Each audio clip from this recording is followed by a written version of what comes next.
Hello everyone, my name is Dario Horvat and I'm going to be giving you guys a presentation of my strategic plan for Apple.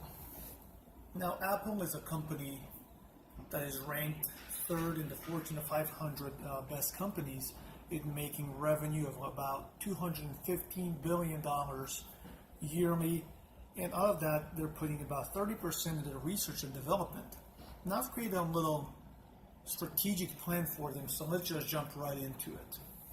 In order to get a good strategic plan for a company such as big as Apple, it's necessary to do what's called a SWOT analysis. Now SWOT stands for strengths, weaknesses, opportunities, and threats. Now what I've came up on my research, it says that the SWOT analysis of Apple's strengths are they have advanced technology, they have capability of big advertisement, which other companies don't.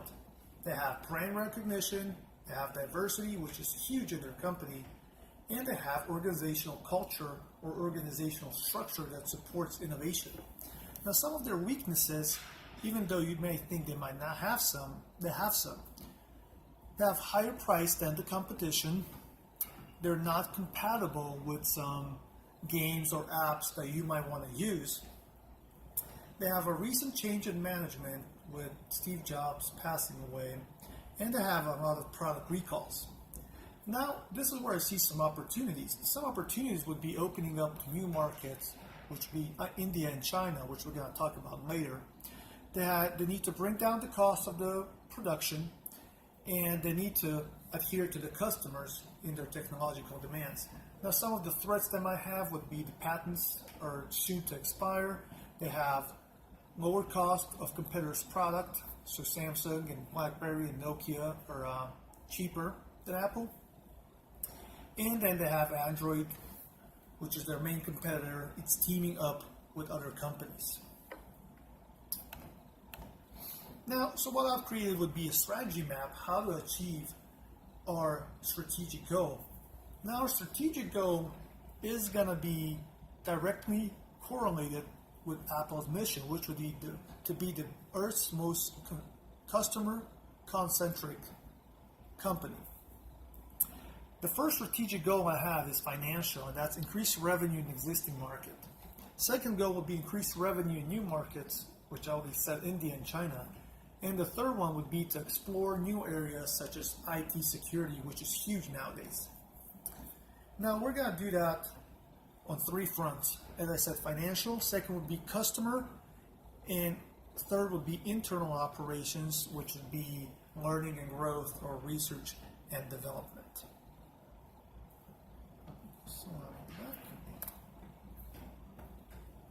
Now we come to the action plan of our strategic goal, which would be increasing revenue in the domestic market, but our main goal would be to conquer those areas we haven't before, which would be India and China. And we don't have a lot of products there. We're not selling a lot of products. We're not making any revenue on the Far East.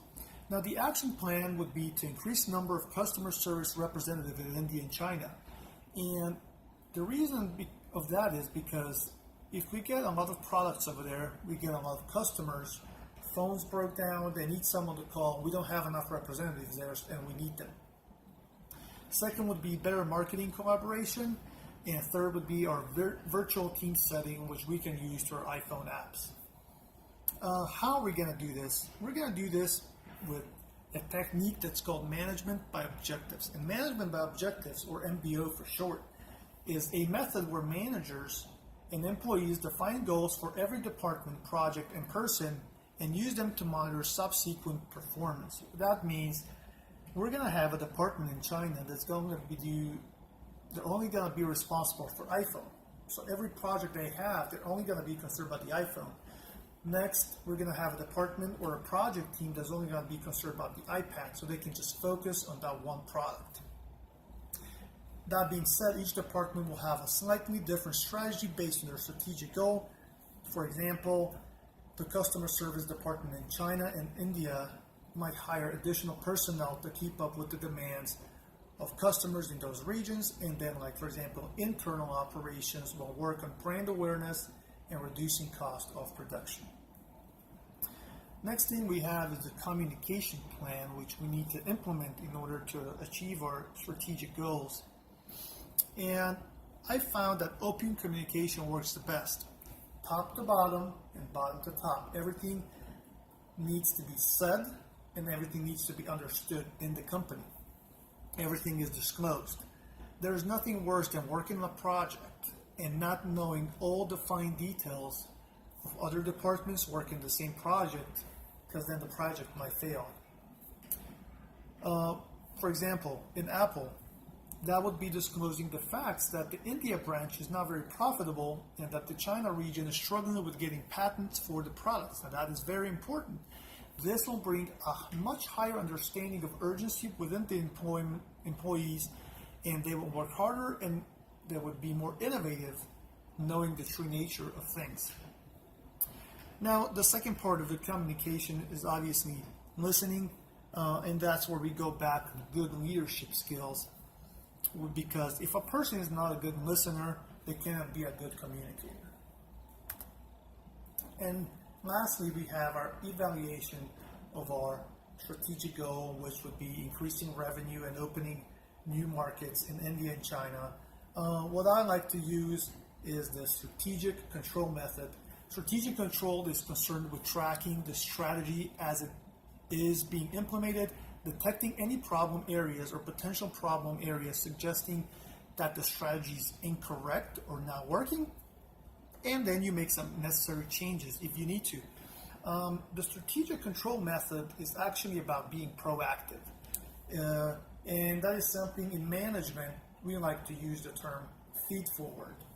Know what the problems you might encounter ahead of time and try to remove those barriers ahead of time before they happen. And then on the metric scale, obviously more viable evaluation would be revenue from new markets and ultimately what the businesses are about, profit.